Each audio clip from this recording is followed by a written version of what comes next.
In this video, we're going to learn why your iPhone slows down or stops charging at 80%. If you've noticed this problem, you're not alone. Let's dive into the solutions. First, we need to know, why does this happen? If your iPhone gets too hot while charging, then the software will slow down or stop charging to protect the battery. Most of the time, this can happen if you're charging your phone in direct sunlight or in a hot environment.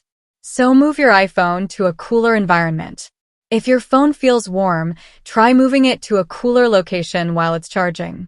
Now here is a quick settings you can do to fix your problem. First, open up your iPhone settings. Now scroll down and tap on battery.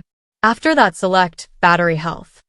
By default, optimized battery charging is enabled to protect your battery by slowing charging at 80%. You can turn this off for faster charging, but it's not recommended as it can impact your battery health in the long run. So, if your iPhone isn't overheating and still charges slowly, adjusting this settings can help.